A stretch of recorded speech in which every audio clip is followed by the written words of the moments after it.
G'day guys and gal. When you think of Traitor Space Marines, you probably think of the Traitor Legions from the Horus Heresy, the Death Guard, Night Lords, World Eaters. What you probably don't think of is the fact that, like the Loyalist Legions, the Traitor Legions also went through a bit of shattering and dividing, creating Traitor Warbands as opposed to Loyalist chapters. Now, not all Traitor Legions broke up. The Death Guard have stayed more or less united either under Typhus or Mortarion, but many did, with some Warbands having elements from multiple Traitor Legions as well as multiple previously loyal Marines who have fallen to Chaos post-Heresy.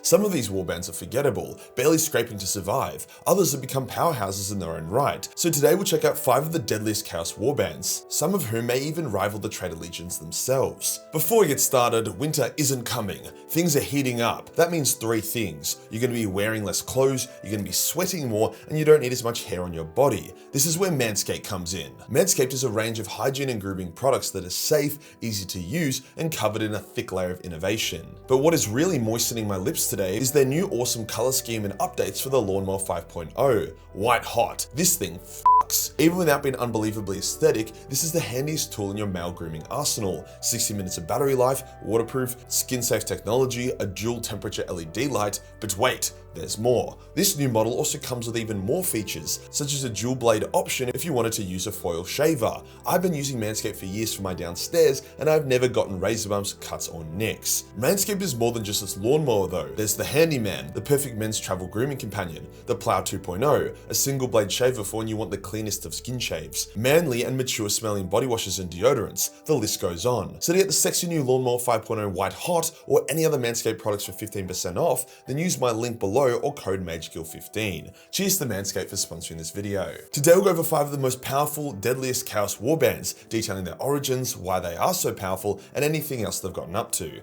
Let's get into it. I'll try to roughly put this list in order of power, but at the end of the day, I haven't been to the setting of 40k, so it's not like I've been dick punched by each warband and then can give a definitive dick punching power rating, which is the only power rating that matters. Starting us off with a warband none of you have probably heard of, but is wildly interesting, the Broken. This warband was actually one of the first Ultramarine successors, being a part of the second founding, which is when the Loyalist Legions first broke apart. They were called the Viridian Consuls, and were exemplars of strength and will, true sons of Gilliman. However, they were also victims of the absolute retardation known as the Abyssal Crusade, where 30 loyal chapters were sent into the Eye of Terror by some dipshit, given the task of basically soloing Chaos. Shocker, all 30 chapters were lost, either killed or corrupted to Chaos, which also included the Viridian Consuls. They did exact a heavy toll. Hundreds of Traitor Worlds and thousands of Traitor Legionnaires were killed, but their numbers were simply replenished by the Loyalists who fell into their grasp. The Viridian Consuls fought for years, already a very impressive achievement. However, their chapter master fell into rage and despair that his noble chapter was humiliated and literally sentenced to death via hell. The rage fed Khorne and the despair fed Nurgle. After their battle barge could take no more and crash landed on a space hulk, the chapter master cracked and fell to Chaos, being infused with the power of both Khorne and Nurgle, a rare double boost. Some of the chapter fell with him, however so noble was the chapter that most resisted. Those that stayed loyal were captured and then horrifically tortured. The tortures included crucifixion and getting cut open. Then Nurglite demon spawn was put into the cuts and allowed to grow and fester. This meant that the loyal warrior was in constant agony yet could not die. The only choice was to either keep resisting or give themselves to Chaos. Many fell, yet many stayed loyal. Honestly, half of what makes these guys so deadly and awesome was their time spent as a loyalist chapter. They also now had a space hulk, and due to his efforts, the chapter master ascended to become a dual demon prince of Nurgle and Khorne, calling himself the Witness. Dual demon princes are extremely rare and extremely powerful. Although small in number, the new Chaos warband, called the Broken, were a powerhouse. Being led by Demon Prince and having a space hulk was pretty rare for a warband. They eventually met their end when the Ultramarines, personally led by Marneus Calgar, engaged them in battle. To purge this stain on Gilliman's honor, Marneus personally banished the Witness, whilst all of the warband was slain and the still living, still loyal Viridian Consuls were put out of their misery as the space hulk was destroyed. Hectic shit. This next warband is pretty random but was wildly overpowered, or at least had the potential to be, that being the Consortium.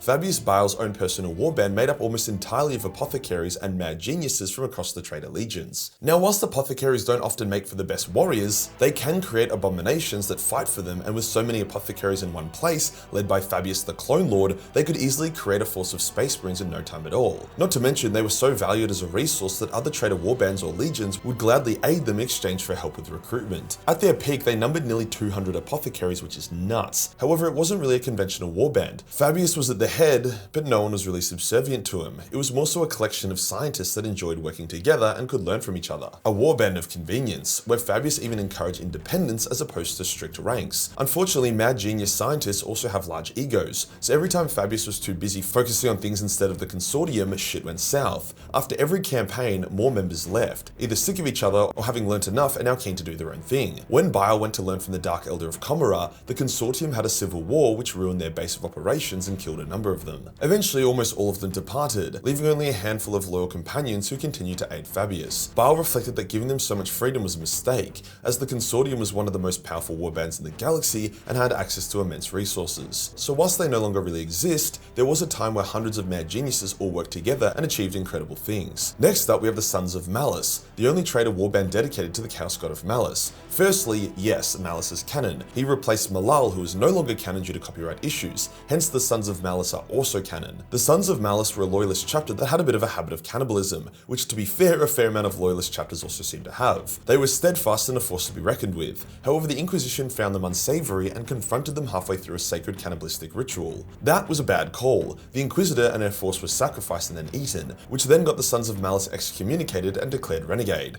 Womp womp. However, they still hated chaos, so basically just declared war on everyone and now attack everything. What really makes them powerful though is the fact that they literally have their own personal chaos god, Malice, more or less the chaos god of fuck everyone, destroy everything. With their chapter literally having its own chaos god, they have managed to not only survive, but also thrive despite having zero allies. They are even able to occasionally summon Malice briefly to guide them. It's difficult though. Every 100 years, after a huge cannibalistic feast, the best warriors in the warband must traverse through a cursed labyrinth, survive it, and then get at least one of them to reach the finish. That marine is then teleported back to the chapter, with the rest left to go insane and become monsters that fight against future expeditions. The one marine who succeeded is then sacrificed. Once this happens 11 times, Malice's sacred number, Malice is summoned, empowers and guides the chapter for a time, and then vanishes. So basically, once every 1,100 years, and that's also assuming at least one Son of Malice reaches the finish line, the chapter can go insano style for a bit, at the cost of losing their best and brightest. Next up is the Crimson Slaughter, a bit of a tragic tale to be honest. These warriors were once loyal and were known as the Crimson Sabres, a steadfast, powerful and noble chapter. It's unclear where their gene seed comes from, which may have been the root cause of some of their issues. They were stubborn, zealous and ruthless. Their methods were seen as extreme by other Space Marine chapters who rebuked them, causing the Sabres to isolate themselves and pursue their own campaigns. They did a great job, but some sort of blood haze was affecting them. They were very overkill, annihilating entire loyal worlds because they thought maybe there was a chaos cult on it. They started hearing voices and losing touch with reality, eventually being declared traitors after killing too many innocent Imperial worlds. Still noble, they rode into the Eye of Terror in a suicide mission, determined to kill themselves but take as many traitors down with them as they could. They went full Doomslayer mode. However, their bodies also became twisted and corrupted. They were also upset to discover that the message they sent back to the Imperium, speaking of nobility and their sacrifice, just ended up being gurgles and corrupted noises. Eventually, the chapter master was like, fuck this shit, I wanna live. He gathered the corrupted survivors of his chapter, declared that they were now the Crimson Slaughter, aka a traitor warband, which then resulted in some of the chapter rebelling as they wished to die loyal. The loyal ones were slain, with some escaping to live on as the Crimson Sabres. The Crimson Slaughter was near unstoppable. They were all battle-hardened veterans, favoured by the gods, and then by contracting Fabius bile, they also replenished their strength and even managed to recruit a fuck-off massive army of cultists, mutants, and other fodder to their cause. After years of preparation, the Crimson Slaughter tore into Imperial space, not a raid but a full-scale invasion. This would eventually bring them in direct conflict with the Dark Angels, and amazingly, the Crimson Slaughter were winning, slaying a company captain of the Dark Angels and driving them off. Then they even raided a Dark Angel recruitment world, stealing their gene seed to be used to create more Crimson Slaughter warriors, a huge insult to the First Legion. The Dark Angels are a vengeful bunch though, tracking down the Crimson Slaughter and making them pay, even killing their chapter master. But he survived, somehow. I think it was due to canon conflict writing. The Crimson Slaughter was last seen taking part of the 13th Black Crusade, Abaddon personally meeting their warlord and working with them directly. Other achievements include one of their members personally slaying an Imperial Saint. They are not to be fucked with. Before we go to our number one spot, I wanted to do some honourable mentions. The first is the Blood Pact, a highly organised, disciplined Chaos cult who are the elite of the elite Traitor Guardsmen. I can't really give them an official spot since they aren't a Chaos Marine warband, but they are honestly more effective than 90% of Chaos warbands Warbands, so I thought they should get a shout out. The second honorable mention is the Black Legion, as they are technically just a massive Chaos Warband. The Black Legion was not one of the original legions. They were founded by a Chaos Marine warlord, not a Primarch, and they are made up of elements from all Traitor Legion and Fallen Loyalist chapters. By every definition, Abaddon is leading the warband, the Black Legion, but it doesn't feel right just putting them as a slot in this list when there are so many dope as hell niche warbands we can discuss instead. And for our number one spot, could it be anyone else? The Red Corsairs. The Red Corsairs are very controversial. They used to be called the Astral Claws and were tasked with safeguarding against the Maelstrom,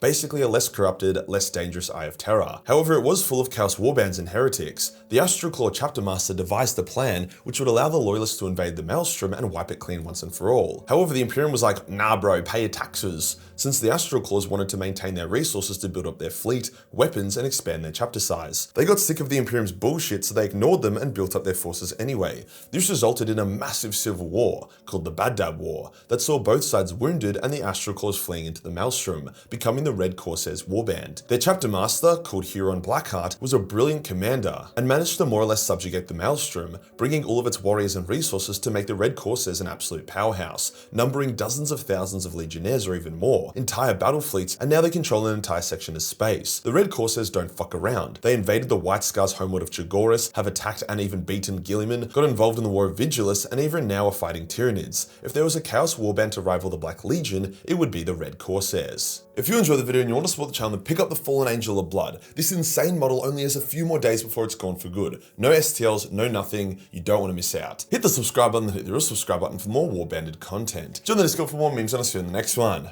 Peace.